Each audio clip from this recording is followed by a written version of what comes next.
Hello, I'm that James guy, and this is my 2020 Chevy Bolt, and today I'm going to do a proper car review. I've been promising a car review for a long time, and here, finally, is my Chevy Bolt car review. I've had it for 16,000 kilometers. It's about 10,000 miles. I think that's enough time. I'm well versed in what this car is and what it isn't. So we're gonna talk about the car, a couple specs. You can go look that stuff up. So I'm not really super interested in getting too deep into the specs, but a bit of history on the Bolt. And we'll take some looks at it inside and out, and we'll go for a drive. We're gonna also highlight some of the quirks, some of the things I do like a lot, and a couple things that are kind of annoying. But anyway, let's just jump right into it.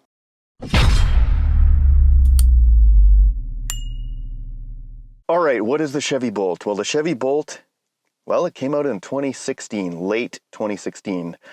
And arguably, it was Chevy's first real electric car. You know, Chevy came out with the Volt back in 2010, and then a second generation Volt, I think in 2016 or something like that. But that was a plug-in hybrid, right? First ones had like 40 miles of range, second gen had 60 miles of range, and then the gas engine would kick in and you'd keep going.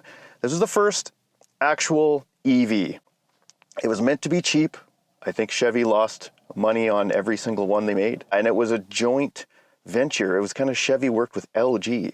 So the people who make your TV, LG, huge battery supplier, right? So LG supplied the battery pack. I think the powertrain, the actual drive motor and everything is all LG supplied. And it could go 230 miles. So that's like, I forget how many kilometers. I think 350 kilometers. So in 2020, they upgraded the battery pack. They changed the chemistry and stuff. They updated it from a 60 kilowatt hour to a 66 kilowatt hour battery pack. And then the range was 259 miles, 450 or so kilometers. And then something bad happened. Kind of in the late 2017, there were some car fires. These cars were kind of known for just spontaneously combusting, burning houses down, burning garages down, stuff like that. Not good. At the end of the day, so there was an interim recall. They basically programmed anything on the lot that they hadn't sold yet. They programmed it so it only charged to 90%. Apparently it was only exploding when it was above 90% charge. And they strongly urged Chevrolet customers who own these cars that they shouldn't charge above 90. And you can adjust it in the settings when you're charging, and they kind of limited the range.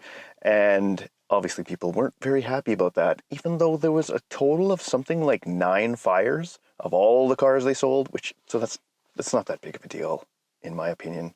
I think, probably more gas cars catch on fire than electric cars, but you only hear about them because people just want to, take anything, turn it against EVs, make them look bad, that kind of stuff. At the end of the day, Chevy did the right thing. In 2021, they basically updated all the older cars to the bigger battery pack. This car got the recall in 2022, so this battery pack is like a year and a bit old. So it has the bigger, newer generation pack, and that's kind of the history. There was a facelift in 2022 where they kind of updated the front end. I don't know. I think it looks a lot better than this one, to be honest. But we'll look at that in a bit when we take a look at the car. And yeah, we'll get kind of started on maybe just taking a real quick look at the outside. Look at if you're watching this video, you already know what the car looks like, and you've already gotten past kind of the your basic research on the car, and so I'm not going to spend too much time doing stuff like that. But just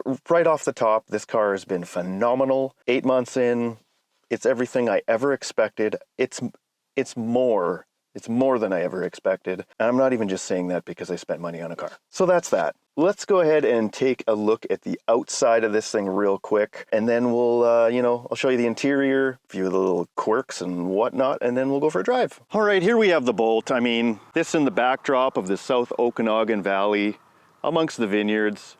Any of you wine people out there that just so happen to watch my videos, just buy some BC wines. Just trust me on that one. Anyway, so from the front, the Bolt, and this is just my opinion, but I kind of think it looks like a dorky chipmunk, right? It's skinny and tall, looks like a dorky chipmunk. But once you get to the 3/4 view, I'm a fan of hatchbacks to begin with, but I think that view, I think it looks phenomenal.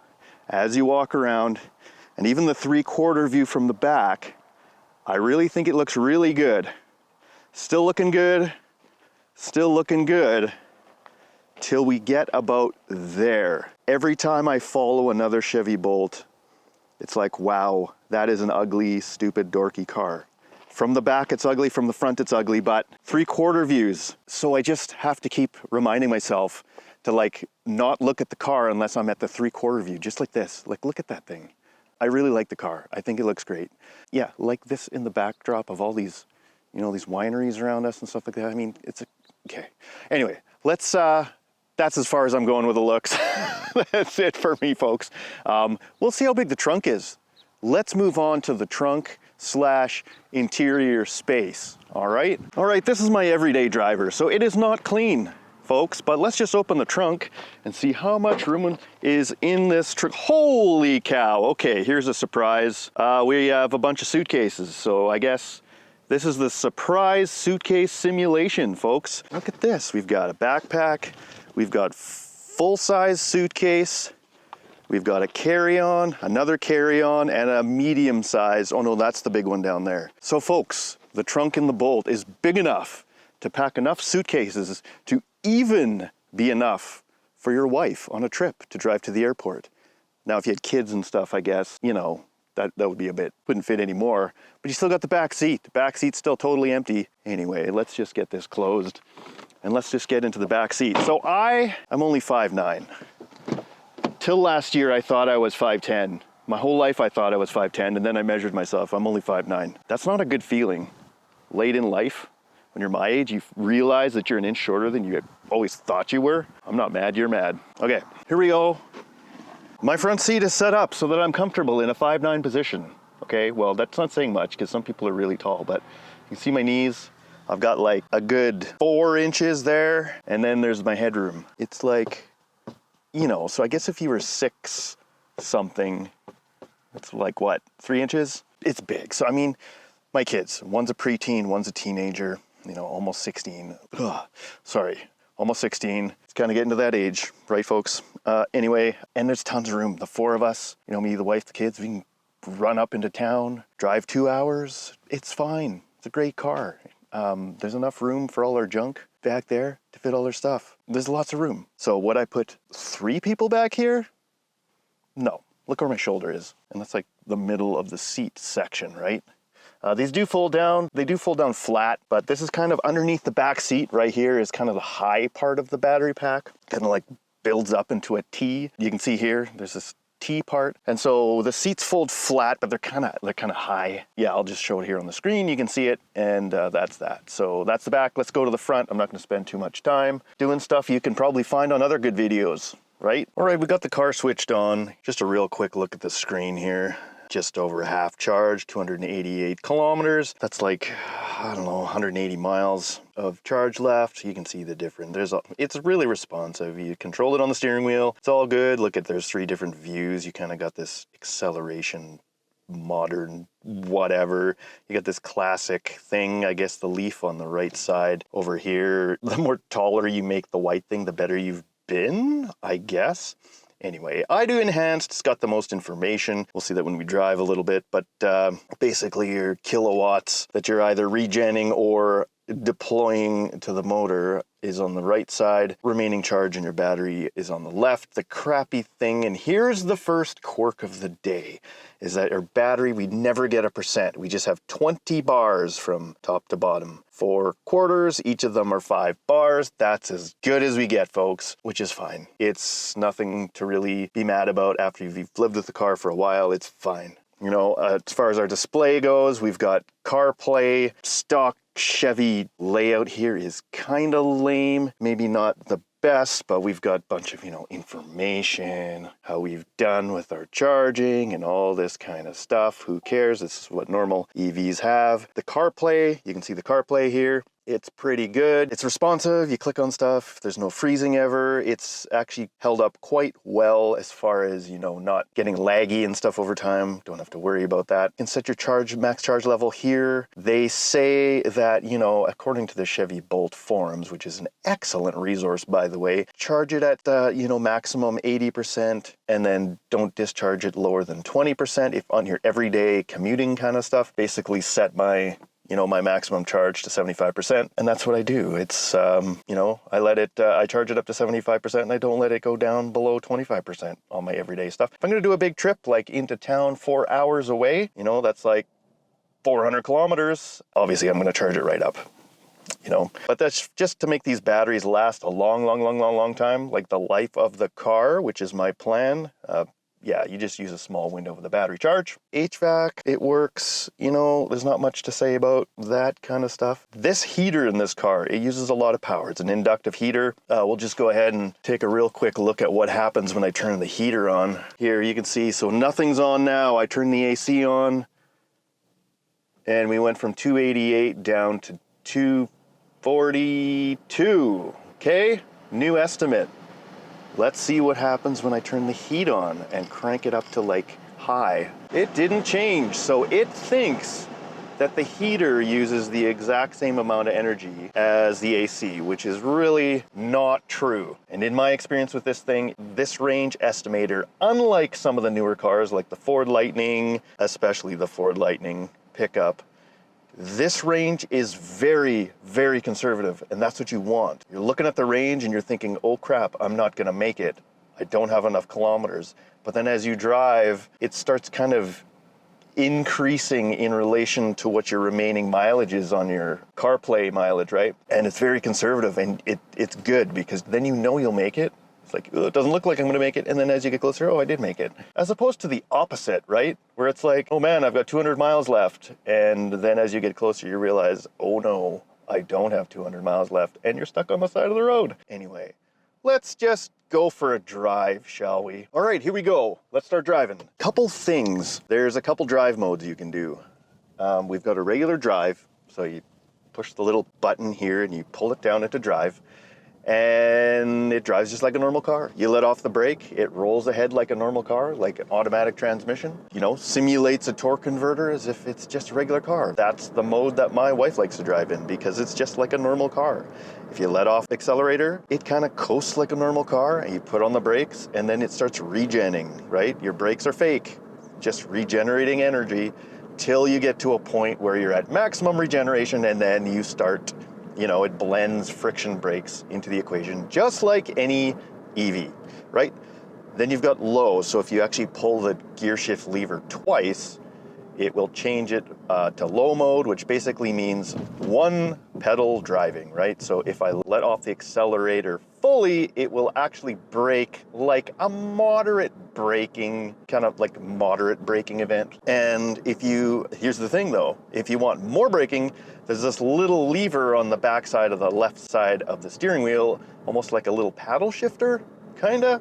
And if you pull on that, it'll give you full regen braking in L mode. And you can actually, while you're holding it, you can just apply a little bit of accelerator pedal to modulate that. So it's not just like a binary, like bam, I'm slowing down when I pull this lever. You can throttle it with your right foot, right? So that's low mode. And honestly, all of my driving I do in low mode. I hardly touch the brake pedal, if at all. It can kind of be a bit dangerous until you learn it because, you're used to in a regular car, like actually using the brake pedal on a panic situation, you're already there. But with an EV, you kind of got to get into the mindset, look, if I got to slam on the brakes to avoid a big accident, just be ready to hit the brake pedal. Don't just lean on these kind of things, all right? The other thing, if you're in just regular drive mode, so you're rolling down the road, you let off the throttle and you're coasting, if you pull that same regen button, it will decelerate and regen about like a moderate braking event. Right? So there's a bunch of different ways you can kind of use the car and kind of figure out what you like. My preferred way, I run it in low at all times. It's not like there's any gearing changes, or it's not like a normal automatic transmission that's gearing down. It's just changing the way the accelerator and the regen braking kind of work. So anyway, To performance, this thing has allegedly 200 horsepower. It allegedly weighs 3,580 pounds, which I'm told, I think 960 of that is in the battery pack that is low down in the car. So I'll call it zippy. We're gonna call it zippy. It's zippy, okay? It's not like, whoa, this thing's fast. It's zippy. It rips around pretty good. You can surprise people. It's instant acceleration, just like all the EV, you know, what EVs are known for. That's just how they are. All of that weight, funny enough, is, I think the center of gravity, they say, is something like 22 or 24 inches off the ground. So it's quite low. Obviously, all the undercarriage of this car, all the suspension, all that is probably parts bin garbage that Chevy had kicking around from cars like, I think the Cruze was their car back then, you know, the shocks, the struts, all that garbage that they would just pull parts from the parts bin. But even though they used that stuff and, you know, they calibrated it for a slightly heavier chassis, because it's, you know, 3,500 pounds. I'm assuming that's a few hundred pounds heavier than a Cruze would have been. It handles well. So here's the surprising bit, is the way this thing kind of rips through corners is kind of like, okay, I'm not a race car driver. I am very fast in a go-kart when I go go-karting though. I'll give myself that.